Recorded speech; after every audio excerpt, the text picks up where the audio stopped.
this started almost about 100 years ago, and the idea was that it gave an opportunity for women to become educated voters.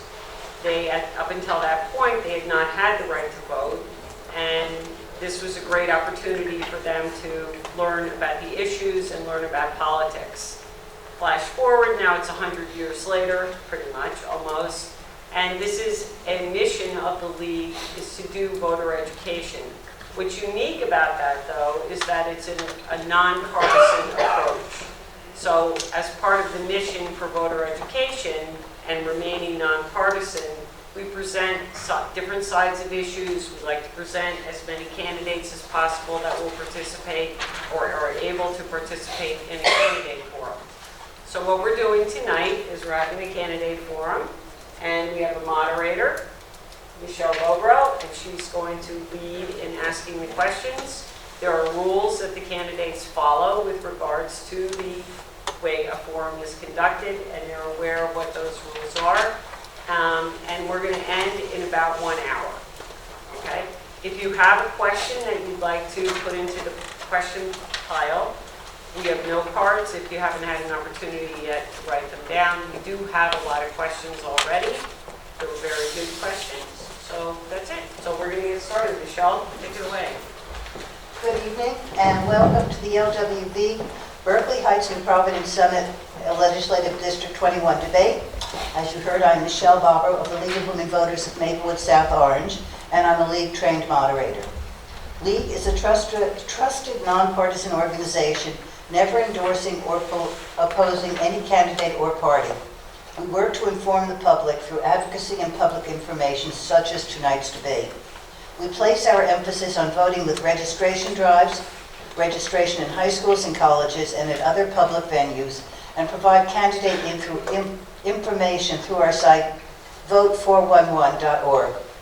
Our site provides information about this November's ballot question on the benefits for veterans at continuing care retirement communities.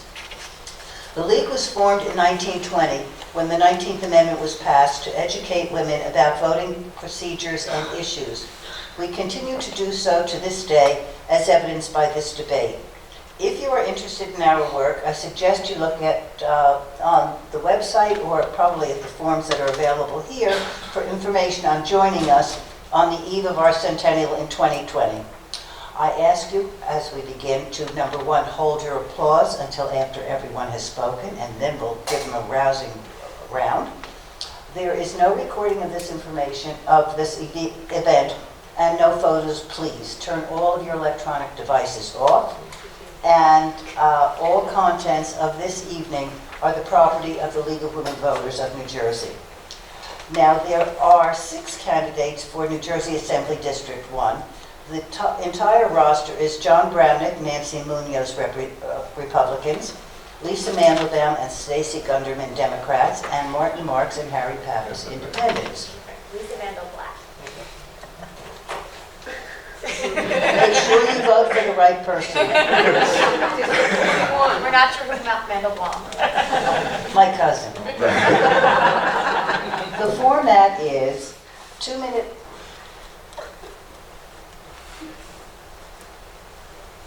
Got it.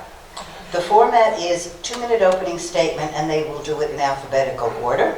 1 minute for the prepared, for your submitted questions, 1 minute each, with a 30-second rebuttal if requested and required, and a 2-minute closing. So, we are going to start with an opening, alphabetical order. Ms. Gunderman. Thank you. Do you want me to come up there? You can share the one mic. Share the one mic. Okay. Or you can come up, whatever makes you. If you don't mind, I think for opening I'd like to come up here. That's okay. Good evening. I'd like to start by thanking the League of Women Voters for hosting this forum tonight, and thank all of you who are in attendance or who will be watching this rebroadcasted, as we're here for you. My name is Stacey Gunderman. My husband and I live right here in New Providence, in the home we bought 11 years ago when we were married. Since then, our family has grown, and we are proud to be raising our 4- and 6-year-old boys in this community. I've been a sales professional for over a decade in various industries, including senior living, data technology and communication services, as well as in insurance and finance when I held my Series 6 and 63 licenses. My husband is a musician, public school teacher, and conductor with the New Jersey Youth Symphony. In 2017, I revitalized the long-dormant New Providence Democratic Club because I wanted to be a part of the change I wish to see in our communities by setting an example of what engaged citizens and civil discourse could be. I recognized that the best place to start that journey was in my own backyard. By running contested local elections in our town and by getting involved in assembly and congressional races, I learned how important it was to have elected officials at all levels of government who not only share our values and priorities, but who are committed to the core elements of public service and will work tirelessly to do what is best for those that they are extraordinarily privileged to serve. Lisa Mandelblatt and I are committed to being dedicated public servants. We have knocked on thousands of doors, and we know that you are concerned about gun violence prevention, healthcare, New Jersey transit, the affordability crisis, and our environment. We will listen, be attentive, and be responsive, because that is the kind of representation that you deserve in the State Assembly. Thank you. Thank you. And now, Ms. Mandelblatt. Hi everyone, thank you to the League of Women Voters for having us all here tonight for this forum. My name is Lisa Mandelblatt. Let me tell you a little bit about myself. I grew up in Springfield. My parents moved there, they're actually here tonight, when I was 3 years old for the great jobs and great schools. Now my high school was never ranked at the top of any list, but I was taught by dedicated professionals who instilled in me a lifelong love of learning. And I want to make sure that every child, no matter their zip code, has that same opportunity. My public school education allowed me to attend and thrive at Cornell University, where I had the amazing opportunity to intern for Congresswoman Patricia Schroeder. And it's funny, she was often asked how she balanced motherhood with being a member of Congress. And she would say, I have a brain and a uterus, and I can use both. And having a role model like her was really important, especially as I began my legal career, because female partners were few and far between. And unfortunately, that's still the case. My generation was told we could have it all. My daughter's generation is being told they can have it all, but not all at the same time. We need to make it easier for women to stay in the paid workforce. That means paid family leave, universal pre-K, and for goodness sake, equal pay for equal work. Now, I believe that we can return New Jersey to its rightful place as the state to live, work, and raise a family. But we have serious challenges ahead of us. We have to deal with New Jersey transit, our affordability crisis, the rising cost of healthcare, and the epidemic of gun violence. I look forward to discussing these issues and many more tonight. Thank you. Thank you. And Mr. Marks. Good evening, everyone. Thank you to the League of Women Voters. Is this one on? Yep. It is. Okay. And thank you all for being here. My name is Martin Marks. I've been a Union County boy all my life. I was raised in Cranford, graduated from Cranford High School. My family settled in Scotch Plains, where my wife and I raised 2 children. They are both grown, out of college. The Marks family is beginning to eat 3 square meals again after they have graduated, and we're done with that. We are now back in Cranford. I think it was Thomas Wolfe who wrote the book, You Can't Go Home Again, but I went home and I'm back in Cranford. I am an endodontist. That is a dentist that specializes in root canal. And now that you all hate me, I'm going to ask you to vote for me. Believe me, it's not that bad. It's not that bad. Listen, I got into this race out of sheer frustration with our present representation in John Bramnick and Nancy Munoz. John seemed to go out of his way over the last few years. Instead of going after a fairly liberal governor in Phil Murphy, he's gone after our president, a Republican. And when you bill yourself as a leader in the Republican Party, if you've got nothing nice to say about another Republican official, then maybe you should just be quiet about it. I was called to a meeting, Harris Pappas and I were called to a meeting on April 30th. At that meeting were our state Republican chairman, Doug Steinhardt, the three representatives in this district, Tom Kane, John Bramnick, and Nancy Munoz, Bill Palatucci, the National Republican Committee person, and Glenn Mortimer, the Union County Republican chairman. They tried to talk us out of this race. They're concerned that with our presence here, that perhaps their candidates would lose. We would have backed out of the race.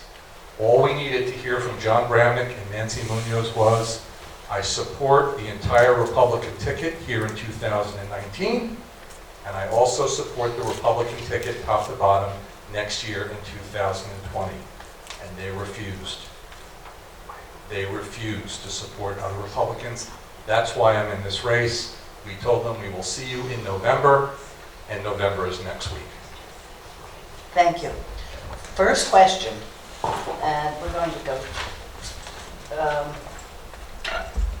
Ms. Mandelblatt, Mr. Marks, and Ms. Gunderman. Is it feasible to lower taxes in New Jersey? Why or why not? And if so, what would you do to do that? Ms. Mandelblatt. So New Jersey, I don't have to tell you, has the highest property taxes in the country. And one of the reasons it's hitting us all so hard is the loss of the SALT deduction.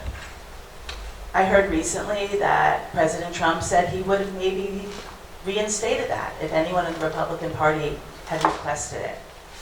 I would like to know where our representatives were in calling upon the president to reinstate the SALT deduction. There are other things, though, that we've got to do. We've got to focus on shared services. We need to make sure the state pays its fair share and fully funds our schools according to the school funding formula. That will take some of the burden away from the property taxpayers. Mr. Marks? How much time do I have for this one? A minute? Whole minute. Okay. Listen, Democrats and Republicans for years have been trying to deal with this issue, and they've been failures because, quite frankly, they don't have the political will to deal with it head on. The reason our property taxes are so high in this state is because of two overreaching Supreme Court decisions. One is the Abbott versus Burke school funding, where half of all of the millions of dollars of school aid go to the 30 special needs school districts. The remaining half goes to the other 580 school districts, like the suburban districts we have here in the 21st district. The other one is the Mount Laurel affordable housing decision, which is forcing an unbelievable amount of high-density, low-income housing without regard to the cost. We need to take those issues head on, change the Constitution if necessary, and keep our Supreme Court out of making those local decisions. Ms. Gunderman. Thank you. As Lisa said, the affordability crisis is real, especially when we look at property taxes. So often this summer, as we were out knocking on doors, we would see that proud graduation sign right next to the for sale sign. So tackling property taxes is something we have to do if we want our families to stay in our communities. Lisa mentioned shared services. Shared services is a great way for us to start to harness the buying powers of our towns, especially for our smaller towns that struggle with every dollar that they raise. We also support senior tax freeze, which amazingly our current representatives voted against. We do need to look at making sure that the state is fully funding our schools because we know that the local property taxes, the vast majority of that budget funds the local schools. So those are a few ways that we can start to look at and really start tackling property taxes. Thank you. Keeping on the same sort of the same topic, do you support countywide school districts? Because this is looked at as an area which would be budget saving. Ms. Gunderman. Oh, okay. Mr. Marks and Ms. Mandelblatt. Okay. So the idea of regionalizing our schools as a cost-effective and cost savings measure is something that should be left to the local schools and the towns and the counties to decide. It's a discussion that's worth having. However, all of those stakeholders need to have a seat at the table in order to know if that is the best decision for them. Because what is most important is that all of our students get quality education that our teachers are supported, as are all of the aides and support staff throughout our schools, and that they are able to have the decisions made at the local level. Mr. Marks? I'm not necessarily in favor of that. Bigger is not always better. Sure, you might save a few dollars on administrators, but you create a huge bureaucracy, and that could very well make matters worse. The answer is funding. As I just said, half of all school funding goes to 30 school districts. The remaining half has to be shared amongst the 580 remaining school districts. Our funding from Trenton needs to be on a per student basis.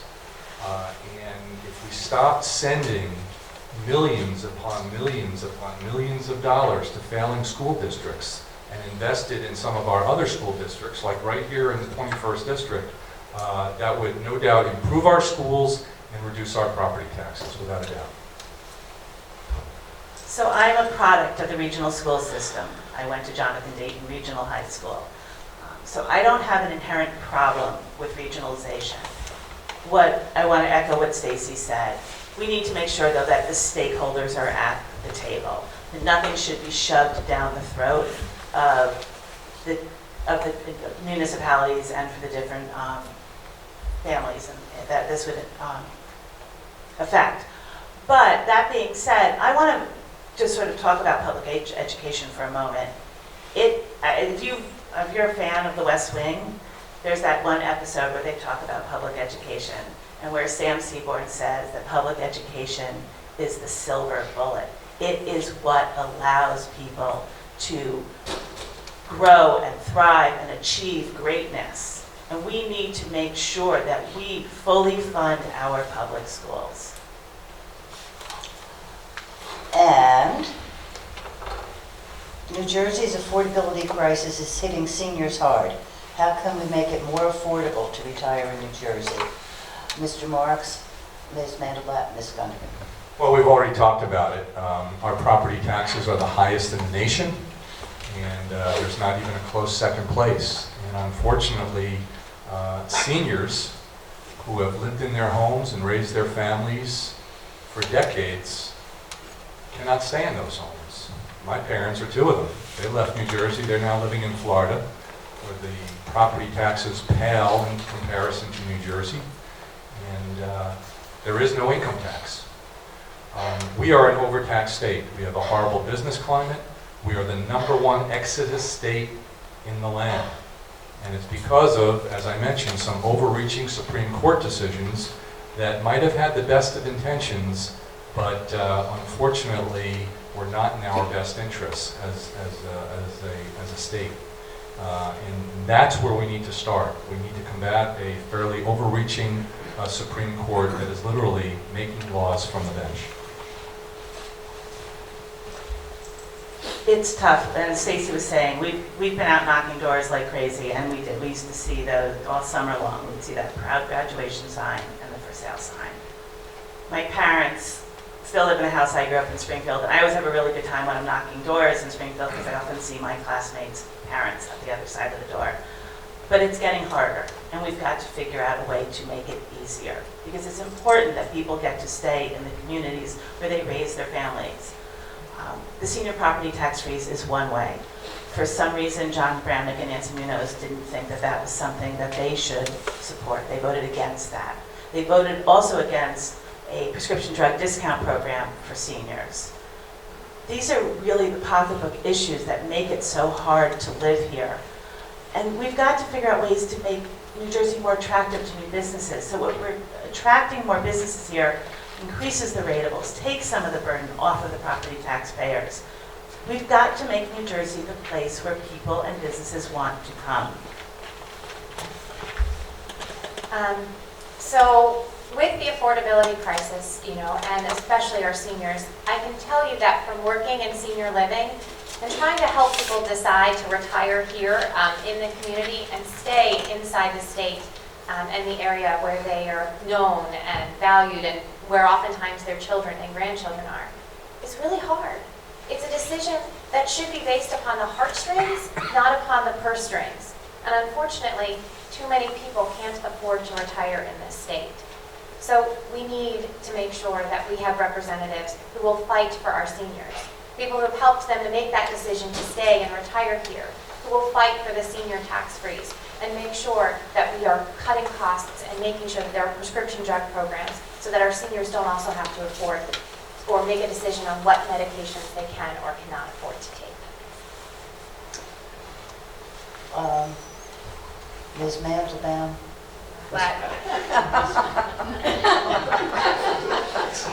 We're going to be voting for your cousin pretty soon. She's a good one. Ms. Mandelblatt, Yes. Mr. Marks, and Ms. Gunderman, do you support changing the New Jersey pension plan for new hirees? So we all know that New Jersey is facing an incredible affordability crisis, and the pension crisis is a big piece of that. And it comes from administration after administration dipping into the pension and playing games with a smoke and mirrors, basically balance the budget. I believe very strongly that we've made promises to our public employees. They've paid into the pension. That is deferred compensation, and we absolutely must live up to our promises with them.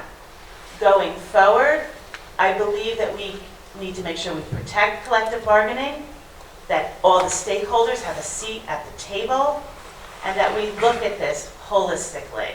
But we also have to remember that this is not the fault of the public employees. Tax cuts for corporations have been part of the problem of hurting the money that we have to spend, and it's hurt our bond rating and everything else.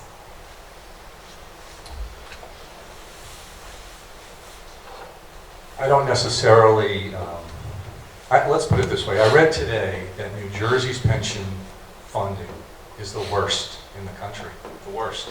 In order to get it fully funded, hold on to your seat, it would take $16,000 from every resident in the state of New Jersey in order to fully fund that pension and get it solvent again. It's a daunting task. I agree that those that we have made promises to, we deserve to live up to that promise. I know my mom and dad are card-carrying members of the teachers union, and they taught in this state, and they're part of the pension, and they deserve to receive what they were promised. But yes, we need to change the system to reflect more of what's seen in the private sector. And in the public sector, it's not only teachers, it's firemen, it's police, etc., that have received Cadillac plans, Mercedes-Benz plans, where the rest of us have not. That gets me. Okay. He's the only one left. Lose track. So, Lisa and I are not very far apart on this issue. We strongly believe in collective bargaining, and the promises that have been made at the bargaining table must be, adhered to. And as she said, this problem goes back to, it started with Christy Todd Whitman when she reached into the pension fund to solve a budget gap crisis. And this is money that the public workers have been paying into. It's their deferred compensation. If that happened in the private sector and an employee or employer reached into an employee's 401k, it would be criminal. So again, we cannot blame the public workers for negligence that was done on behalf of our government. We must work to fund it. And if there are changes going forward, all of the stakeholders must have a seat at the table, and we must honor collective bargaining. Do I have a minute on that, too? No, 30 seconds. 30 seconds, I'm sorry. I just want to agree with Lisa and Stacey on this, that the problem did start with Christy Whitman. I served as mayor in Scotch Plains. When I was mayor, I remember our legislators at the time came to us and they told us about this plan, and like my eyes glazed over. That's where it started. Smoke and mirrors, as you said, fun and games with the pension system, but also, listen, it's that collective bargaining that gave these public employees these Cadillac of plans, and there needs to be some responsibility there too moving forward. Now, speaking of money, the Economic Development Agency has been under scrutiny for charges that are still being worked out. Should we keep the Economic Development Agency, abolish it, or reform it? Ms. Gunderman, Mr. Marks, and Ms. Mandelblatt. So with the Economic Development Authority, or the EDA as it's often referred to, the goal and intent of the authority was to ensure some economic benefits, such as the economic development for companies bringing work in or expanding their businesses, for job creation, and for growth. So those are all elements and principles that I believe in and support, and I'm glad that there is an investigation to see what reforms that we need to make going forward in order to adhere to those promises and to get a key authority up and running as it should be. A cesspool of malfeasance, without a doubt. Our tax dollars being squandered, misappropriated, nepotism, special interests. I would be in favor of first having the U.S. Attorney investigating them. I have no doubt that laws have been broken in terms of administrating this fund. And once all of the cards are out on the table and the investigation is done, I suspect that the recommendation will be to dissolve it. So I too am glad that there's a thorough investigation of the EDA going on right now.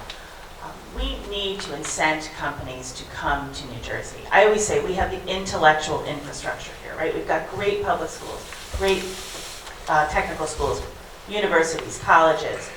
We've got it all here. We've got to make it attractive for businesses to come here.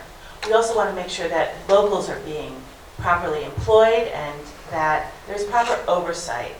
So I would like to see what the end result of the EDA investigation is, but I want to make sure that we make New Jersey an attractive state.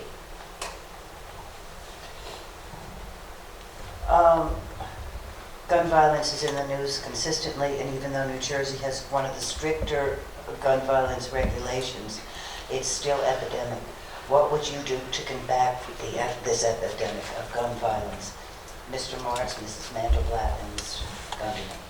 Yes, indeed. I am an unabashed supporter of the Second Amendment, giving the rights of citizens the ability to protect themselves, their families, and their businesses. And we do have some of the more stricter laws on the books.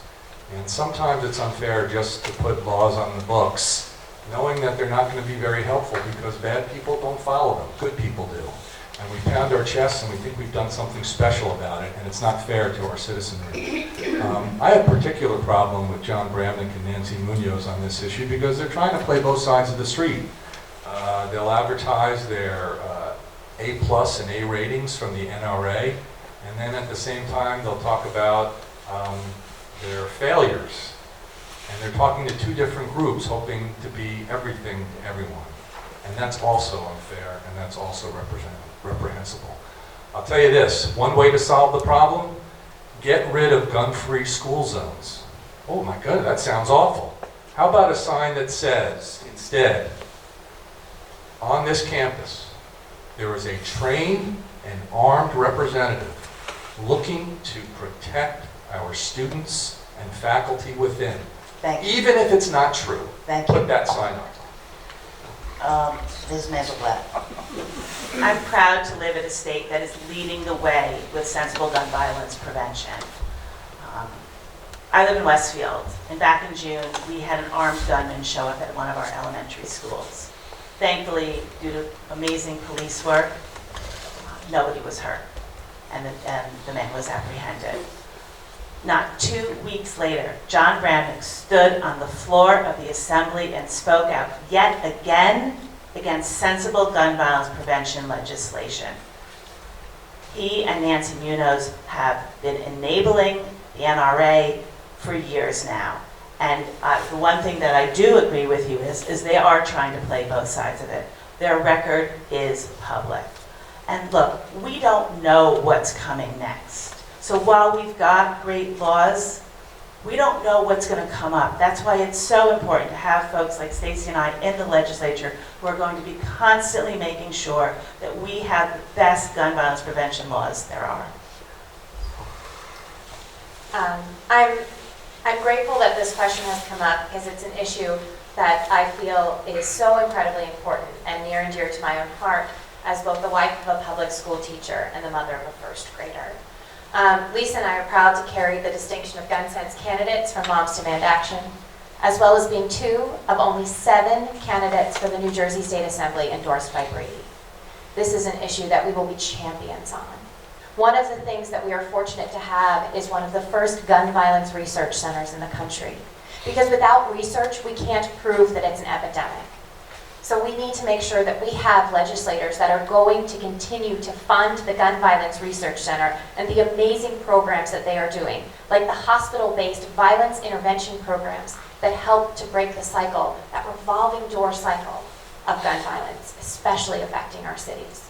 So Lisa and I are proud to be Gun Sense champions. Slightly different topic. How do you feel about giving people on probation and or parole the right to register to vote? Where are we going? Ms. Mandelblatt, Mr. Marks, Ms. Gunderman. I believe the right to vote is one of the greatest rights that we have in the United States. And it's one, unfortunately, that so many people don't take advantage of. I think we're hoping for like a 20% turnout on November 5th. That's terrible. I believe that once people have fulfilled their obligation, have paid for their crime, once they are out and they are done, they should absolutely be able to have the right to vote. Mr. Marks. Okay.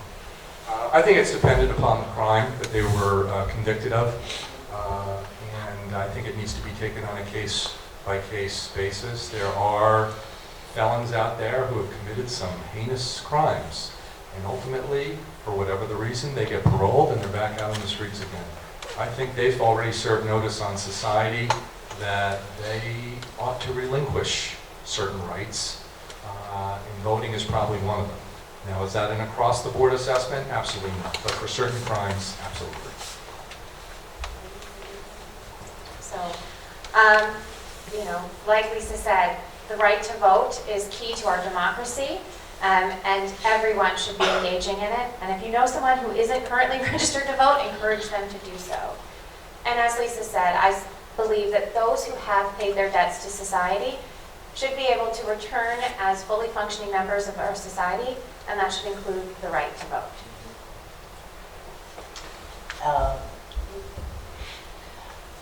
In 1 minute, how can we lower health costs in New Jersey? Ms. Gunderman, Mr. Marks, Ms. Mandelblatt. Oh, lowering health costs in 1 minute, okay. There's a lot that we can do. I worked for Prudential for a time, and I was licensed in insurance and finance, as I said, and one of the things that I sold was health insurance. So I know that there is a lot that we can do on the state level to regulate insurance and to incentivize insurance. The more that we incentivize people for well visits, for proactive measures in their health, the more that we save on the back end. Because it's easier to get physical therapy for a trick knee than it is to get a total knee replacement and all of the rehab and follow-up procedures that come with that. We also need to look at prescription drug costs, because we all know that that is huge reality for so many people that they cannot afford to pay all of their prescriptions. So again, proactive measures, incentivizing it. There's many other ways, which we'll have to talk about, then it's going to be over. So my turn next? No. No. I think this is a financial question. It's not necessarily a healthcare question, although we want our healthcare to be top-notch. And for by and large, I'm a healthcare provider myself. I believe we do provide quality healthcare.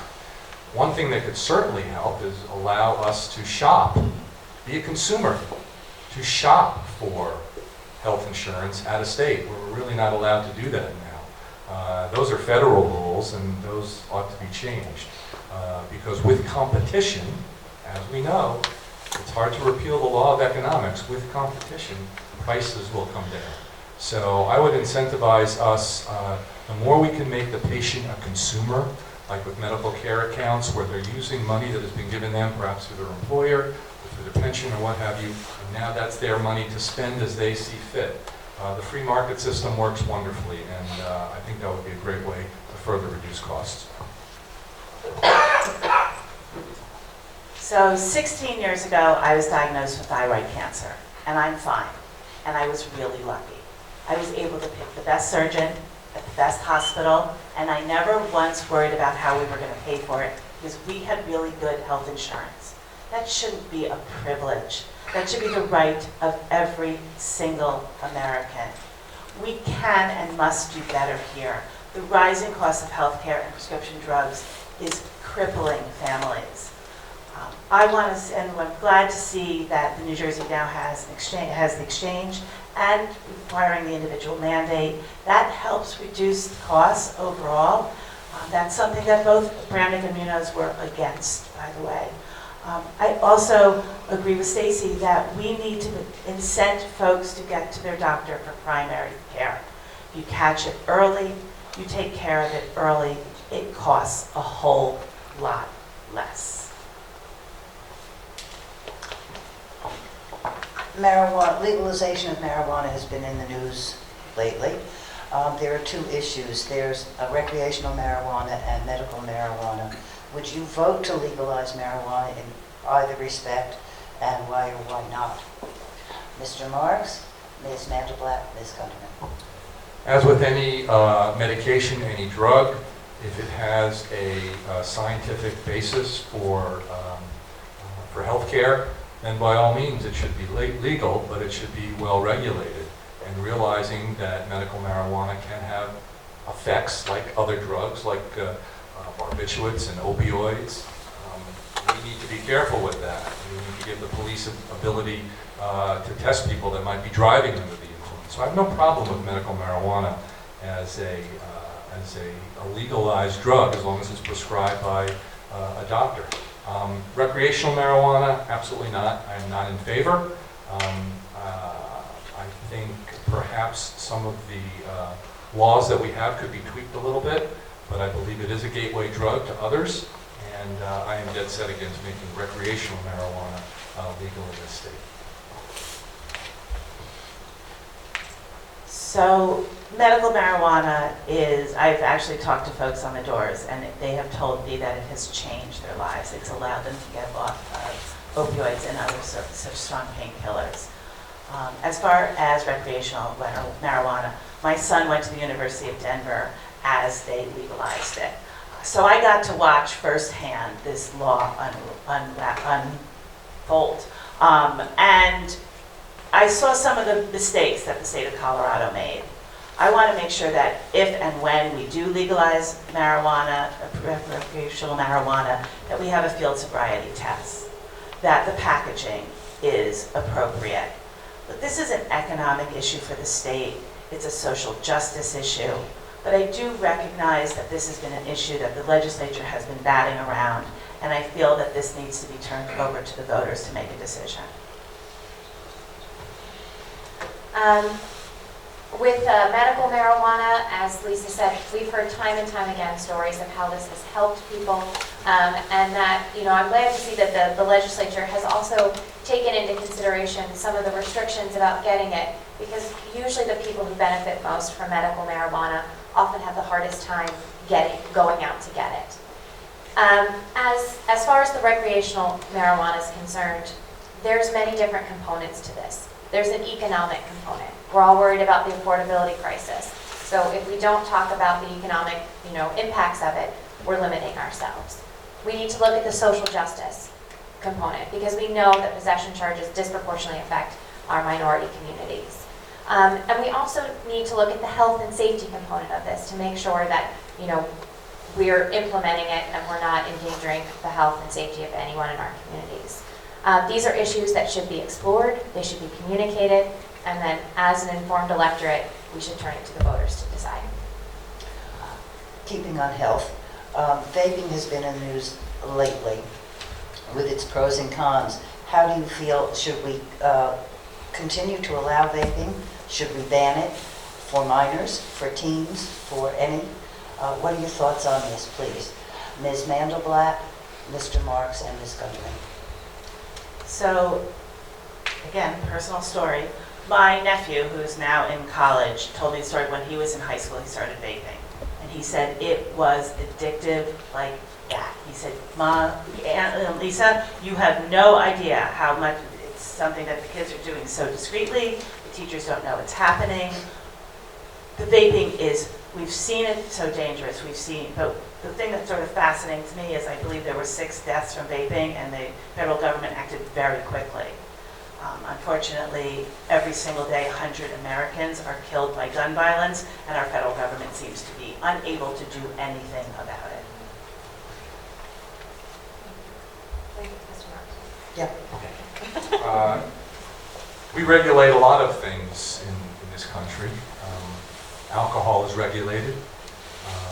Drugs are regulated. Cigarettes are regulated. We all know now that cigarettes can kill you, but they don't kill you overnight. The vaping stories that we've heard, where it's such a rapid onset and then such a quick death, is terrifying.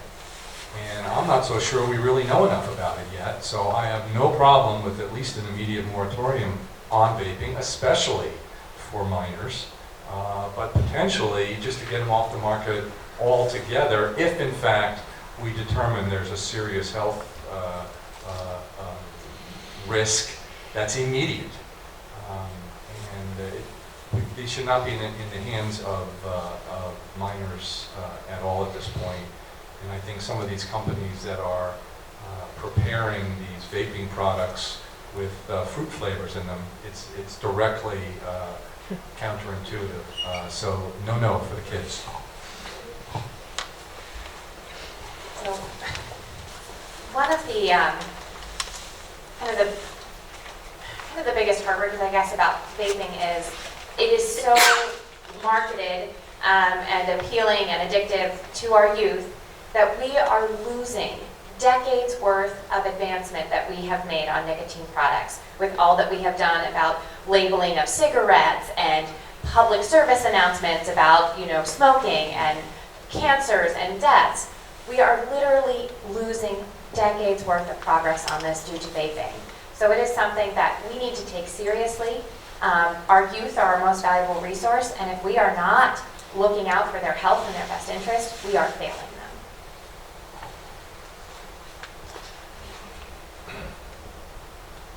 There is a strain on our infrastructure for commuters on New Jersey Transit, trains and buses, and of course the roadways.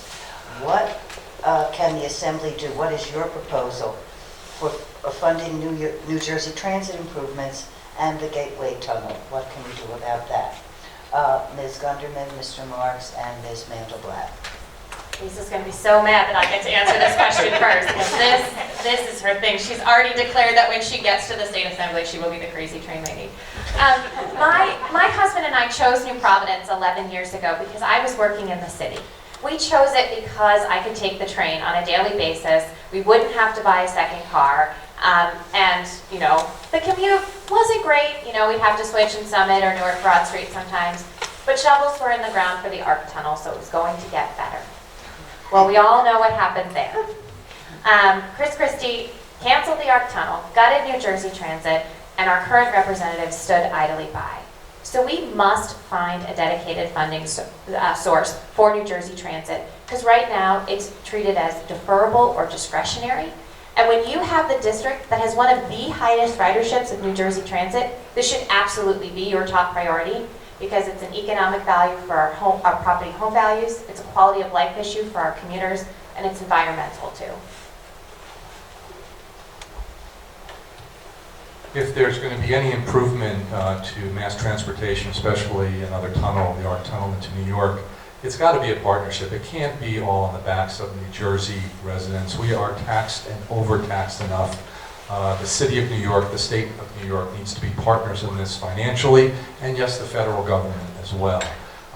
So that's number one. Number two, we have had over the last couple of years, a 185% increase in our gas tax. That was championed by John Bramnick. Nancy Munoz didn't even bother to show up to vote on that. But we have this pot of money. And have we seen our roads improved? I haven't seen it. Have we seen anything of substance done with that money that's reasonable? All I've heard is they want to repair boardwalks in Wildwood. Outrageous, outlandish. If you want a pot of money, there it is, but we need to have partners in this. Stacey's right, I am the crazy train lady. Part of it is I live in Westfield along the Vernon Valley line, which has been the forgotten line for way too long. Just a week or so ago, the governor announced that they were going to reinstate our off-peak one-seat ride. Like, hooray! So, look, we wouldn't be having this conversation had Christie not killed the ARC tunnel and gutted New Jersey Transit by 90%. And you know, Chris Christie writes in his book, I could always count on John Bramnick. So when Christie was running for president, John Bramnick was more than happy to help him. But where was he when we needed him? Back in the 90s, when we invested in New Jersey Transit and the Midtown Direct line went through, it improved property values all along that line. Communities that were hurting and struggling are now thriving. It's where folks are moving to. So even if you don't use New Jersey Transit, it benefits your community. And as Stacey said, it's also it's an environmental issue as well. So yes, crazy train lady. Okay, it's time for the crazy housing lady. Or it's not a man. We have among the most expensive housing in the country. We said that many retirees are leaving, but what do we do with the low income, not affordable, but low income? How do we supply housing for those who cannot afford the going rate?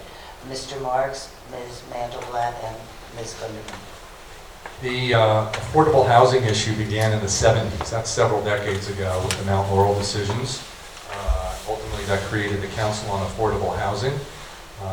And over those years, and now it's coming to fruition, we are now placing stresses on suburban communities like each and every one of the 21st District to put high-density, low-income housing in our communities without regard to the cost on our infrastructure and our schools in particular. These low-income housings belong where the jobs are. They belong in the cities. We used to be able to, as suburban municipalities, through regional contribution agreements, we did this when I was the mayor in Scotch Plains, to trade our allotment that the Supreme Court gave us to cities where the jobs are. And that's where the affordable housing needs to be. We need to keep the Supreme Court out of our suburban communities telling us how to develop it. It's no secret that New Jersey is incredibly expensive to live in. The problem, though, isn't affordable housing per se. The problem is overdevelopment. And that is becoming a bigger issue because under the Christie administration, he got rid of COA. And so the court said, fine, we will oversee your requirement under the Mount Laurel Agreement. And so municipalities are now bearing the burden of having to deal with this being in the courts. John Bramnick is running around this 21st District talking about how he alone can solve the problem. And yet, he was there when the problem was created and did absolutely nothing about it. He is using 1950s rhetoric for a 21st century problem. We need to make sure that our firefighters, our teachers can live in the communities where they work. So, affordable housing is quite a discussion, especially in those towns that are now subject to these massive court decisions and are doing what's called builder-remedy lawsuits. New Providence happens to be in running local elections these past 2 years. I've gotten a lovely in-depth look at this problem. And as Lisa said, the problem isn't affordable housing, it's overdevelopment. We need to get this out of the court's hands and bring it back into the legislature, where we can look at really good solutions, including the ratio. Right now, it's a 1-to-4 ratio. So one affordable housing unit is built to every 4 market rate units. That's what's causing an overdevelopment. And that's what's not allowing our teachers and firefighters to be able to live in the communities where they serve. So we need to bring it back. We need to look at the ratios. We need to look at other ways that we can have senior housing or housing for those with special needs and disabilities, like Our House. We want them to be in the communities where they're known and they're loved, where they can feel safe and that they can afford to live as well. Could I have 15 more seconds? No, 30. I just want to agree with my friend Lisa here. I ran out of time, but she said exactly what I wanted to say. This crisis has been going on for decades. John Bramnick and Nancy Munoz have almost a combined 30 years in the legislature, and now they're first starting to talk about it. It's unfair, if not cruel, to the residents to go around like you're the champion when you could have done something a long time ago.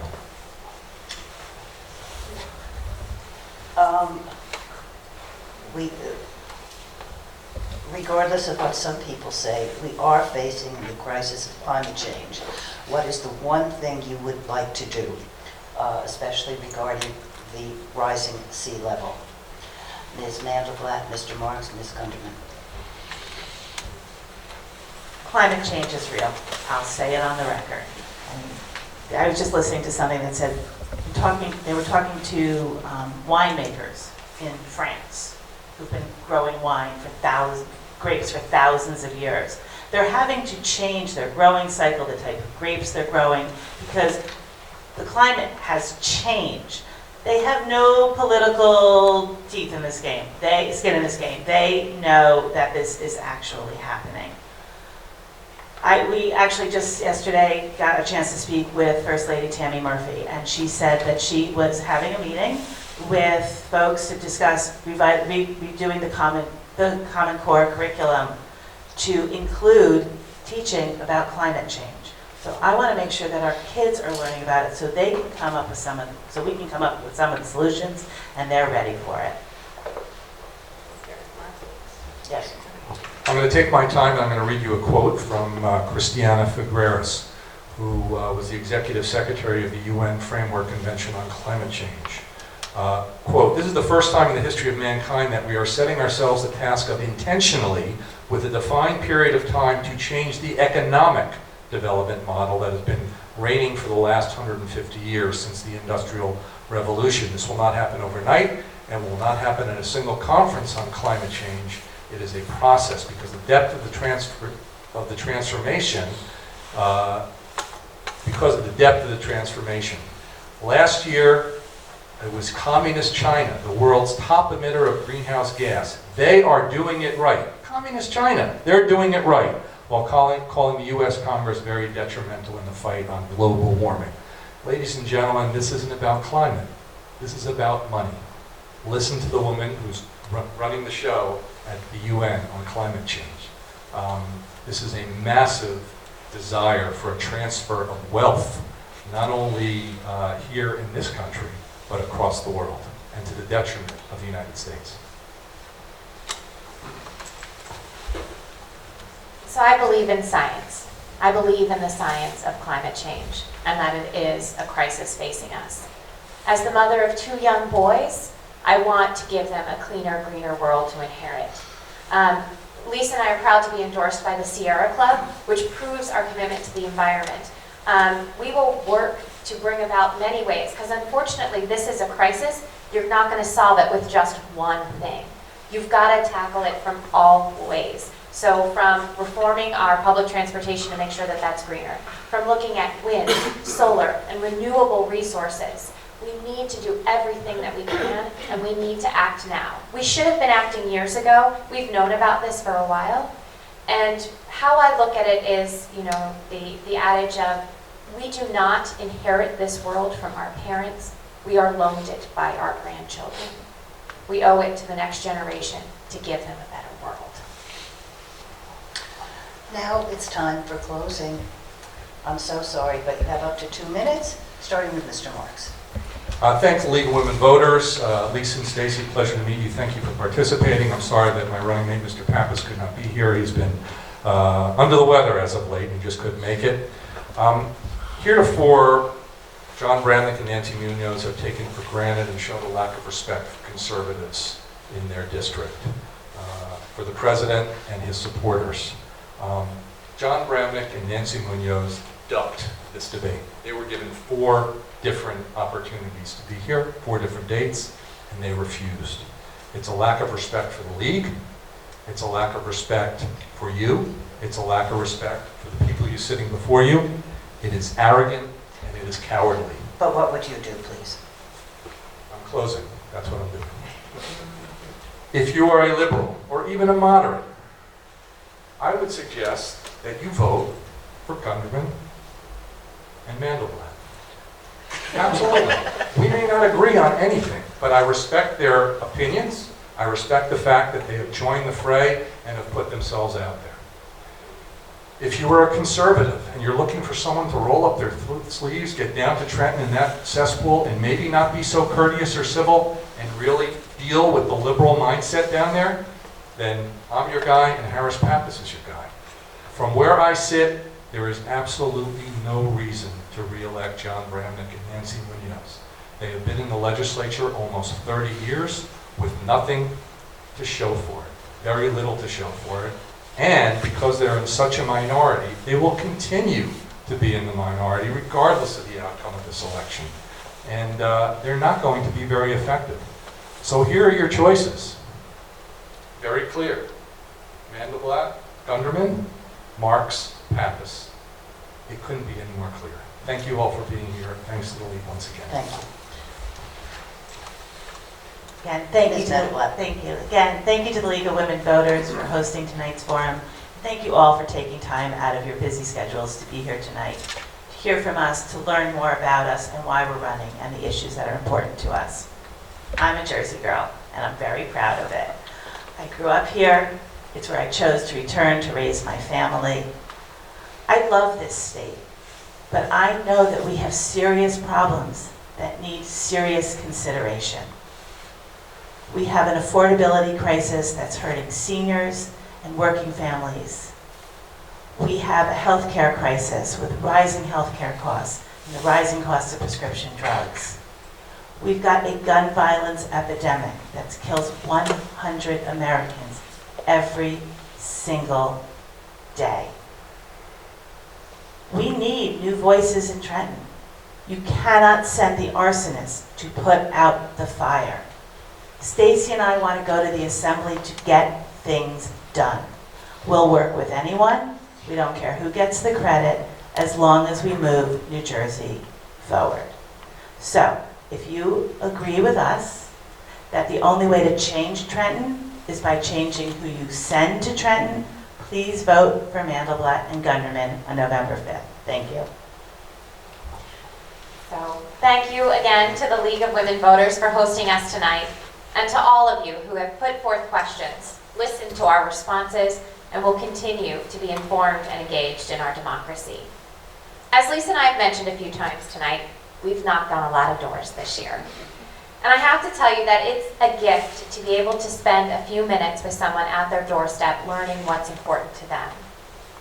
It's in those quiet conversations on their front porch that are the first elements to building trust, empathy, and respect. When someone tells me that I'm the first candidate that's come to their door, well, I tell them that as someone seeking to represent them in the state assembly, it's incumbent upon me to actively reach out to them, to listen, to learn, and to understand what's important to them. Because if I don't personally know the people I'm seeking to represent, how can I be effective for you in the State House? I want to thank Mr. Marks for being here tonight, and please send my well wishes to Mr. Pappas. I'm deeply disappointed that our current representatives chose not to make it a priority to be here tonight, as connecting with constituents is the core element to public service. There are a lot of challenges facing our state and communities, many of which we discussed here tonight. Lisa and I not only share your frustrations with our current representatives who are disconnected politicians, we passionately believe that we can and must do better. We believe that no one should fear that they are one diagnosis away from bankruptcy. Worry that the trains won't get them home on time for their child's soccer game or concert. Work full-time and still struggle to pay the bills, or go to their place of worship, mall, or a school wondering, am I next? Now is the time to elect leaders who are committed to the people they are elected to serve and will be champions for us in the state legislature. So vote Lisa Mandelblatt and Stacey Gunderman on November 5th. Thank you. Thank you.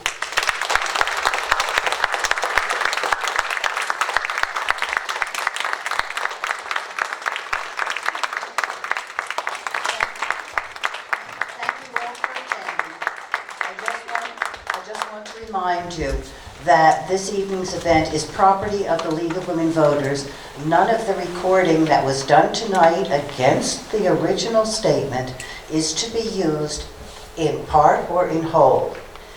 Therefore, reminder to vote on November 5th and encourage others to do so. As you heard, this is not a major election unless you're interested in climate change, in your streets, in your children's education, in your property values, in your taxes. Otherwise, it's irrelevant.